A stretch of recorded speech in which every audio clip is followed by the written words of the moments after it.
Sometime about a year ago, a teacher friend of mine posted a link on Facebook that she entitled, "How cool would this be?" I was intrigued, so I followed the link to the National Geographic Education website and found a description for the Grosvenor Teacher Fellow program. The program was a partnership between Lindblad Expeditions and National Geographic in order to provide professional development opportunities for teachers across North America. Basically, they sent teachers to places like the Arctic Svalbard, Iceland, Greenland, Atlantic Canada, and Antarctica in order to get first-hand experience in these places that they could then bring back to their classrooms and share with their communities. I agreed with my friend, this would be very, very cool. And so we began my journey to understanding the word geo-education and how it fit with my beliefs surrounding how we create global citizens and environmental stewards. So as I reviewed the application form, I came across two of the questions that stood out to me. The first was, what role do you believe educators play in preparing students to be global citizens and environmental stewards of the planet? The second question was, please describe the best tangible example of a lesson, project, or program that you have implemented in your classroom that helps support geographic literacy. I looked at that first question and felt that I had a fairly good idea of what I would write. I knew that my personal and my professional experiences had provided me with some well-founded beliefs and opinions in this area. But I looked at that second question and that term geographic literacy, and I wondered what I could possibly write about. I teach biology, not geography. And I think what so often happens in education, I made the initial mistake of compartmentalizing my subject. So as I looked back and reviewed the various different activities I'd done with students over the years, I came across one that I had done while living in Monteverde, Costa Rica, in which we looked at various different water components. In Costa Rica, they dump gray water, untreated, directly into streams. And so my grade 10 group was looking at watersheds, and so we decided that in addition to our regular water testing, that we would also walk the length of one of the streams in town, named the Quebrada Sucia, which ironically in Spanish means dirty stream. So basically we collected GPS data for all the gray water inputs and took pictures of all these inputs, and with the help of a geography professor who was in town on sabbatical, we put it together into an interactive map that we could then provide to the city of Monteverde for their information. We also created brochures for the local community, informing them of the dangers of dumping or the concerns about dumping gray water into the streams and some of the ways that they could help to minimize this overall impact. The final summative piece for this was to present this at the Eco4 conference in Heredia, Costa Rica, as well as via Skype to a group of students who were working in the Worldwide Walden Project in the States. I decided that because this particular activity used GPS, a geography teacher, and spanned a couple different countries, that this would be the one that I would write about. I obviously chose wisely because about a month and a half later, I got a phone call from National Geographic that will probably be the best phone call I will ever get in my life. They told me that I was one of 25 teachers chosen for the 2014 Grosvenor Fellow, and that I would be traveling to Antarctica that following December. Needless to say, it was the professional development opportunity of a lifetime. Since that day, that phone call, I've gained a much deeper appreciation for the word, or the term geoliteracy, which National Geographic is now describing as a geo-education. I now see it as a way of providing our students a variety of lenses as they look at the world around them. It's a way of helping students understand how the human systems interact with our natural systems at a local, regional, and global level. The people at National Geographic coined this particular term because they recognize that we live in an increasingly interconnected world in which each and every one of our decisions has a global implication. They use a production cycle as an example, explaining that in order to build a computer, you need parts from a dozen different countries, spanning a dozen different languages, and about 8,000 miles. They explained from an economic standpoint that an inefficient supply chain can cost upwards of $25 million. And from an environmental standpoint, the carbon footprint created by this process stands to have a big impact in terms of how our natural world fares. So part of National Geographic's solution to this problem is to have kids learn a variety of ways of looking at problems so they can help to maximize the efficiency of these types of supply chains. And for them, geoeducation doesn't just have to happen in a geography classroom. It can happen in our math classes, in our environmental classes, in our language classes, in our history and our global studies classes. It can also happen out of school, in places like cultural exchanges and travel. It can happen through engagement with nature and volunteerism. So basically, with National Geographic, they're trying to look at this as a way of looking at it as an entire whole. In his TED Talk entitled, "How Do We Heal Medicine?", Atul Gawande explained that we're a society obsessed with the components, and we don't often stop to look at how they come together as a whole. He describes the most efficient medical systems as the ones that actually do consider it as a whole and look at how it all works together. And although he was talking about the medical system, I think the exact same thing can be said about our education system. We need to look at it as a whole, and this geo-education word was a way of looking at it, or is a way of looking at it as a whole. And I began to realize that geo-education is actually already something that I was doing in my classroom, and that it wasn't all that different from that first question on the application form. What role do you believe educators play in preparing students to be global citizens and environmental stewards of the planet?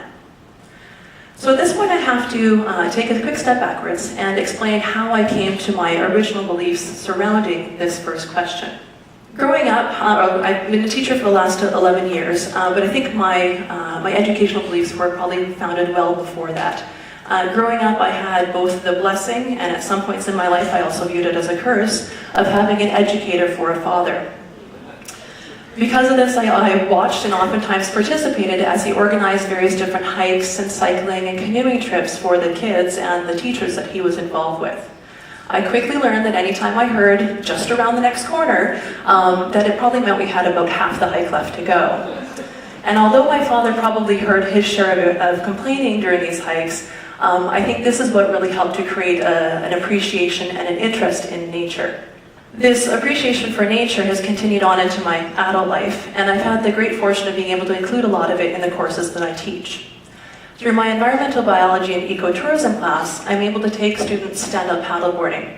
I'm able to take students hiking and kayaking and camping, all the while getting that time in nature.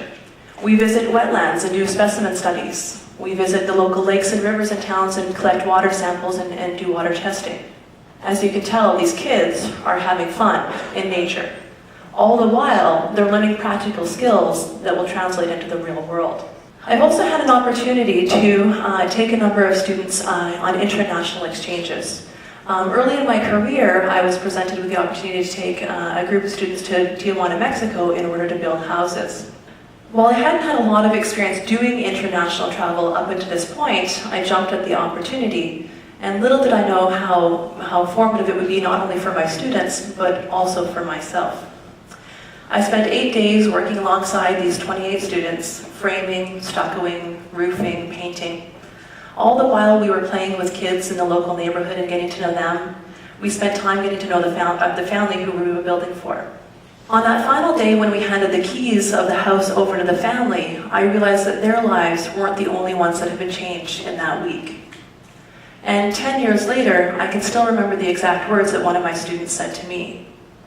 Why is it that these people have so little and are so happy, and yet we have so much and are so unhappy? That was an incredibly profound realization to be coming from a kid whose realities had been shaped by growing up in North America. And I truly believe that he wouldn't have come to that realization had he not had this kind of experience. And I think we can do the best we can to explain these lessons to our kids in our classrooms, but I think the real lessons, the lasting lessons, tend to happen through these cultural immersions. Since that first trip to Mexico, I've taken 6 other groups of kids internationally. There was 2 more years of building houses in Costa Rica before switching and taking kids to China on a cultural exchange. In the second year of that cultural exchange, we traveled south to Huangshan in order to volunteer at an elementary school for 4 days, teaching English and participating in their routines.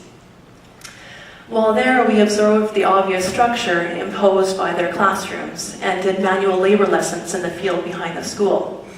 We observed the obvious poverty with 15 kids sharing one room, their single change of clothing folded neatly at the ends of their beds. And we observed with some level of guilt as they were fed a single egg in a small bun, while we got a full meal in another room. But we also saw something else. We saw kids that were smiling and happy and appreciative of everything they had. We saw teachers who really cared about their kids' education and worked with everything they could in order to provide them the best education that they could. These kids were gaining a different level of appreciation and respect for a way of life that was different from their own. Now, while the two groups of students that I took to the environmental school in Costa Rica probably didn't have the same level of culture shock as these kids in southern China did, I think the lessons that they took away from it were the same. That not everybody has the material wealth that we do in North America, and yet they're still happy.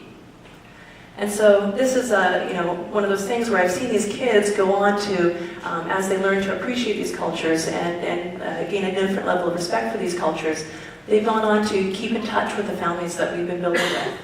Or they've gone back and actually built more houses on their own times as they become adults themselves. Or I've also seen these kids go on to continue fundraising for the schools that we visited. These kids were becoming global citizens. But it wasn't just the kids who were becoming global citizens. As I had been working to create opportunities for them, I had inadvertently been creating opportunities for myself. As they were learning to understand other cultures and appreciate these other cultures, so was I. As they were learning to stand up paddleboard and becoming passionate about protecting the waterways on which that was happening, so was I. And I think this is why I value the fact that organizations like Lindblad Expeditions and National Geographic provide these types of professional development opportunities for teachers. By sending a teacher like me to Antarctica to gain first-hand experience there, I'm able to bring that passion back to my classroom. And while I will never get to take, well likely, never get to take a group of students to Antarctica, I hope that by having been there, I'll be able to come back to my classroom and make this continent more real to my students. I hope that by seeing my pictures and hearing my stories, or by watching my videos, that my students are able to make an emotional connection to this continent that wouldn't be possible if I was using stock photos from a textbook or a website.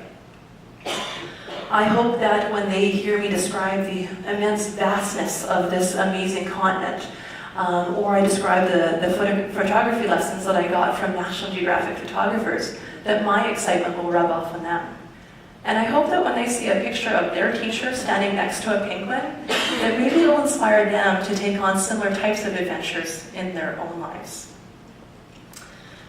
So, in order to create these global citizens and environmental stewards, I think it's important that we work to get our kids out into nature, that we work to get them these first-hand experiences as much as possible.